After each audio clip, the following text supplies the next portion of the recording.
Bismillahirrahmanirrahim. Assalamualaikum warahmatullahi wabarakatuh. Saya Diaria Mitizaratin Join. Kita bertemu lagi di mata kuliah TIK, Teknologi Informasi dan Komunikasi. Hari ini kita akan membahas tentang desain grafis. Nah, biasanya kita tuh sering melihat tuh baik di poster, baik di iklan, baik di stiker, baik di kemasan itu semua menggunakan kata, menggunakan gambar, menggunakan warna-warni yang kemudian dipadu-padankan.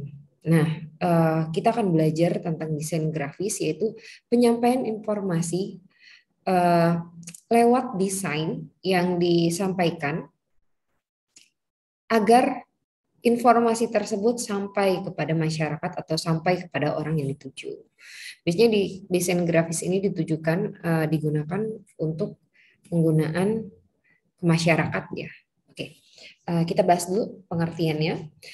Kalau dari KPBI sendiri, desain itu berarti kerangka, bentuk rancangan. Sedangkan kata grafis diartikan sebagai sifat graf atau bersifat huruf atau dilambangkan dengan huruf. Nah, jadi kalau kita lihat nih, secara keseluruhan, desain grafis adalah rancangan yang dibuat untuk menyampaikan baik itu dari segi gambar, baik itu dari segi bentuk, baik itu dari segi kata-kata, warna, dan lain hal di dalamnya yang banyak memiliki makna, kita sampaikan agar informasi yang tadinya hanya kita yang tahu atau hanya yang membuat yang tahu, itu sampai kepada orang yang ingin kita tuju atau uh, orang yang kita atau masyarakat luas. Apa sih pentingnya desain grafis dalam agroindustri? Kenapa kita harus belajar desain grafis? Di dalam dunia industri itu nggak ada yang namanya uh, produk yang hanya kemasan polos saja.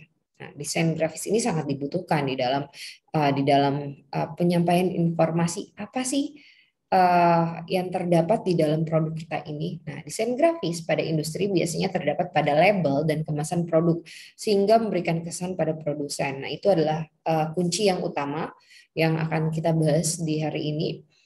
Walaupun sebenarnya desain grafis di dalam industri ada namanya desain grafis poster, desain grafis brosur, kemudian ada desain grafis pengemasan, kemudian ada desain grafis iklan.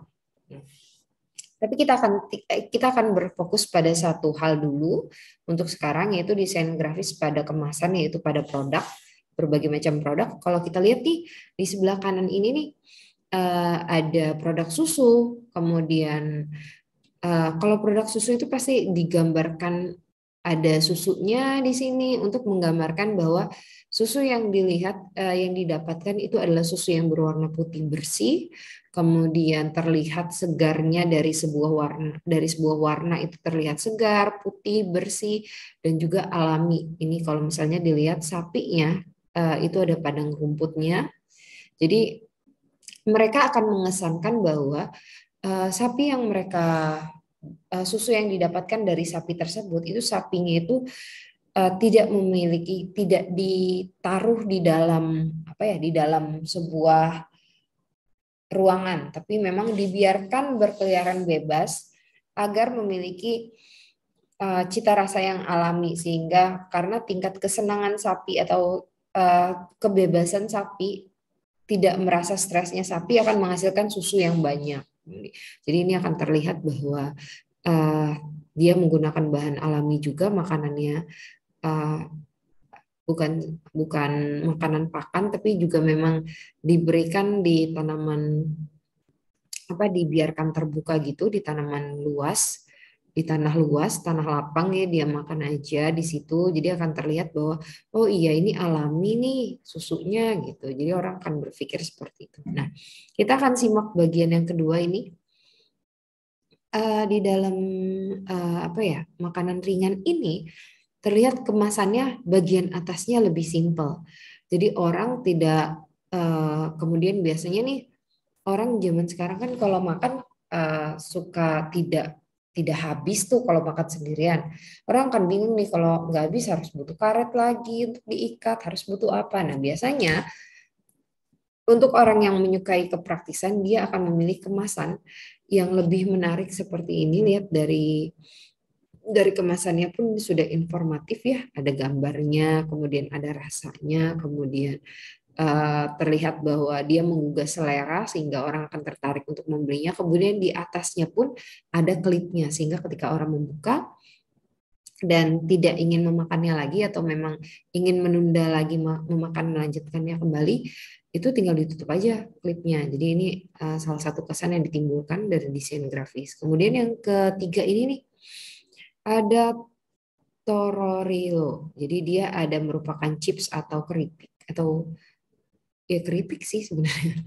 Jadi terlihat bahwa perpaduan warnanya itu segar, warna kuning. Nah, di dalam dunia psikologi, warna kuning itu menimbulkan kesan bahwa dia lezat dan akan memberikan efek lapar pada orang yang melihatnya gitu. Jadi kalau misalnya kalian yang punya dinding catnya warna kuning itu hati-hati ya, nanti bisa makan terus bisa-bisa karena memang ada efek psikologis yang ditimbulkan dalam sebuah warna sebenarnya. Oke, kita lanjut. Prinsip dari desain grafis itu yang pertama harus seimbang. Penyampaian informasi seimbang dengan gambar yang diberikan. Jadi kalau misalnya kita lihat tuh tidak ada produk yang hanya berupa kata-kata saja di dalam produknya, tapi tidak ada gambarnya, itu nggak ada. Jadi biasanya memang ditampilkan sebuah keseimbangan, harus memikirkan proporsi 3-4, 3-3 ataukah 4-3. Itu biasanya ada rasio keseimbangan di dalam sebuah label. Kemudian dua itu satu kesatuan. Kalau misalnya eh, di depan secara keseluruhan adalah menampilkan rasa-rasanya, misalnya nih rasa seaweed atau rasa rumput laut. Nah, biasanya di belakang itu diberitahu lagi bahwa mereka memiliki rasa-rasa yang lainnya gitu. Jadi walaupun itu adalah satu rasa, memiliki rasa sendiri, tapi dia juga menampilkan rasa-rasa yang lainnya. Kemudian satu kesatuan lagi bahwa ingredients atau misal komposisi di dalamnya itu biasanya berkaitan erat dengan tata cara bagaimana cara memakannya atau proses apa yang harus dilakukan agar makanan tersebut bisa disajikan. Nah, itu biasanya ada satu kesatuan seperti itu. Kemudian ada proporsinya. Kalau misalnya nih seluruh kemasan tersebut 100% nih proporsi ruangnya 100%. Apakah dari atas sampai bawah akan kita gunakan semuanya untuk gambar dan kata-kata? Itu kan tidak mungkin. Berarti ada proporsi yang sesuai. Ini untuk penyampaian informasi di bagian keamanan. Ini ada penyampaian informasi bagian kehalalan, kemudian ada proporsi di bagian bagaimana cara penggunaan dan komposisinya, kemudian ada proporsi untuk gambarnya seperti apa. Nah itu harus dan itu ada juga proporsi yang disampaikan bahwa produk apa sih yang ada di dalamnya gitu. Nah itu biasanya ada proporsi tersendiri dan harus seimbang dan juga menyatu. Jadi nggak bisa dipisah-pisah ya. Kemudian ada irama. Nah irama ini biasanya tetap mementingkan image dari perusahaan tersebut. Contohnya ketika sebuah perusahaan ingin membuat produk baru atau kemasan baru dengan produk lama, itu bisa menjadi suatu apa ya? Kalau terlalu banyak berubahnya atau memang terlalu timpang atau terlalu besar atau terlalu signifikan perubahan kemasan yang awal dengan kemasan yang akhir tanpa memberikan irama atau ciri khas dari produk tersebut, maka bisa jadi orang akan lupa ini produk yang kemarin, ini sama atau tidak nih? Ini apa bedanya sehingga terjadi perbedaan dari segi kemasan yang sangat signifikan? Orang akan bertanya-tanya. Jadi sehingga jikalau ada perubahan di dalam kemasan itu harus tetap ada iramanya. Bentuknya seperti apa? Apakah bentuk kemasannya yang berubah sehingga kita akan mengubah warnanya secara keseluruhan, kemudian mengubah logo, kemudian mengubah apalagi. Nah, itu kita tidak bisa mengubah secara keseluruhan total rombak, itu tidak mungkin karena di dalam penyampaian desain grafis itu pasti ada iramanya dan penciri khas tiap masing-masing produk. Kemudian ada dominasi. Dominasi ini biasanya untuk produk-produk yang memiliki logo. Contohnya nih, dibetterin aja. Nah, biasanya di tulisannya itu ada dibetterin aja, atau di sebuah di apa yang mendominasi pun bisa jadi kalimat bahwa semua produk yang diciptakan adalah halal. Makanya ketika logo halal ditampilkan di kemasannya itu jauh lebih besar dibandingkan logo halal di produk yang lain. Nah, itu harus dipikirkan. Kita mendominasi yang mana? Contohnya tadi produk susu.